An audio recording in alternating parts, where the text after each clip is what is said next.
In my hands today, I have a glorious 82Z, the Yamaha tenor sax straight from Japan, specialized for jazz. But for some people, that still might not be enough. Stick around, we're going to be talking about all the cool things that you can get on your saxophone that get you as close to that potential as you can get.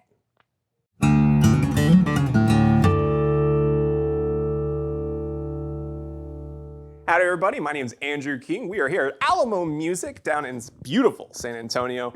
Don't forget to visit us at alamomusic.com where we're going to have all the stuff we're going to talk about today, including this beautiful Yamaha 82Z Custom, the jazz saxophone straight from Japan. This one in particular is a doozy for a lot of people. This is kind of one of those end-all be-all horns. It's one of the premier models from Yamaha, straight created from Japan. It sports a lot of cool stuff, and I could go on about it for hours. But today, what I'm going to be talking about is actually going to be something a little different. When it comes to saxophone, there's kind of a culture around wanting, it makes sense, right? We want to sound as good as possible. Now, before I go into any of this, let it be known, there is nothing better that you can do than what you can do, other than long tones, practicing, making sure that you're keeping up with your skills, doing all the things that you need to be doing to keep your sound as current as possible, because the crux of it is, it's all from the person. But there are things that can make it a little easier, and that's what we're going to be talking about today. So when it comes to modifications on a saxophone, there's a ton of different examples that we can use, and I'm going to use this horn in particular because we just got it in. This one was dropped off. We use it as a trade and everything for another couple of instruments, but this one in particular was used by a touring saxophone player from the Tower of Power, one of the better horn lines here in the United States.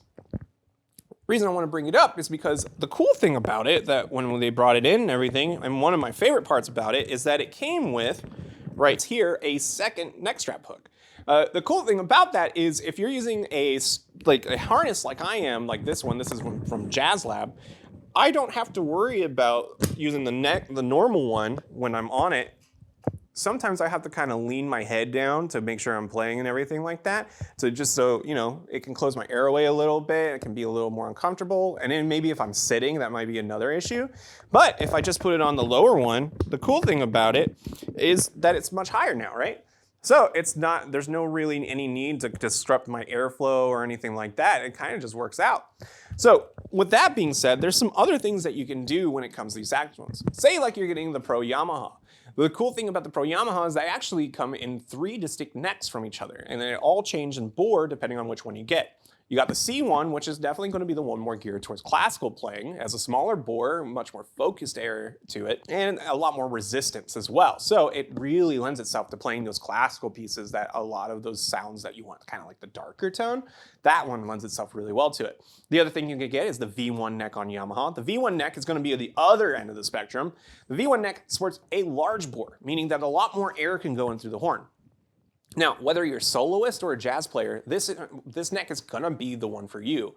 The next one is going to be the G1. The G1 is going to be in between the two, and it kind of sports a little bit of both. You can either do the classical stuff or you can do the jazz stuff, and it really works both ways. All 3 of these necks are going to work just as fine as the other ones, but the cool thing about it, it basically lends itself to customizing your experience. Some of those necks are going to be a lot more easier to use altissimo on. Some of the necks are going to be a lot more easier to do low notes on and to kind of get your overtones going. So there's a tons of different reasons to get different kinds of necks, and I implore you, go to the next festival that you can go to. Stuff like TMEA, TBA, a lot of these kind of companies will bring a lot of these accessories there for you to try out, or you can go to your local music stores to try them out too. We can get them in stock or whatever you need. The other thing you can get, this is another edition that's been coming out recently, as of the last, I think about 10 years, is going to be the heavy set screws. This one is basically a thing that you put on there, where instead of your screw on your neck and everything, you just put a really heavy one. Now this one has kind of more of a mythos to it. There's not a lot of more proven ground with it, but a lot of people feel like they get a lot more of a grounded response to the instrument. It's a lot more responsive, they get their air flowing through the instrument, but there's other people that are going to tell you that it's not going to be there's not really that much of a difference, but it really is kind of one of those to each their own. I think, in my opinion, that psychological responses to equipment is going to be just as important as any other kind of equipment that you get, only because there's a tons of reasons to get something like that. The better you feel like while playing, why not get that kind of thing? It's just like those wristbands that we used to get, right? The other kinds of stuff you can get on the ends are going to be stuff like the metal resonators on pads. It gets you a lot more response out of it, a lot stronger sound, much more focused tone, rather than like plastic resonators that come on more inexpensive horns. Other things you can get are going to be all kinds of stuff. I totally recommend checking out a bunch of accessories like tea leaves, which you can use to keep your horn safe and everything in your case. There's also a ton of other accessories, that you can get. You can change your mouthpiece as well. There's a whole video on mouthpieces coming out soon that I highly recommend you check out. Goes over basically all the kinds of different worlds and different angles that you can take your mouthpiece into, and there's just tons of stuff to learn about. The other cool things that you can look for is going to be stuff like the ligature. The ligature is going to give you the ability to hold your reed to your mouthpiece. That's it. But there's tons of different ones that you can get that help different players, and some people are just going to feel better with a different kind of ligature. So when it comes to modifying your saxophone with any kind of accessories or anything like that, my strong opinion, it really is, get what makes you feel good. I highly recommend checking out any kind of band conference that you can go to where a lot of these companies are going to show up. It definitely gives you the chance to go and try out things before you take the purchase. Trying to blindly get them online and stuff like that can sometimes prove to get a little less results, but the cool thing about these kind of conferences like TMEA, TBA, all of those, is going to be the fact that you can go there and you can talk to your fellow musicians, different players. If you're a student, there's going to be professional players there. If you're professional, there's going to be representatives there that can tell you about the ins and outs of these and get you really good prices, say if you have students of your own. So with that being said, I'm going to go in and just give you a demo of this 82Z. Check it out. I highly recommend it. Later on, we're going to be coming out with a video that's going to compare this one to directly a brand new 82Z to a brand new 875EX. I highly recommend you check it out when it comes out. But thank you so much and enjoy the demo.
Well, that was a demo. I'm really happy with it. The cool thing about I really like about the double hook thing is that whether I'm standing or sitting, the ergonomics and everything like that, and my my airflow from my neck and everything, it's not going to be a huge deal. Again, there's tons of different things you can do to your horn, and I highly recommend checking a lot of those. If you have any questions about that or any kind of questions about modifications that you can make to your saxophone, leave a comment.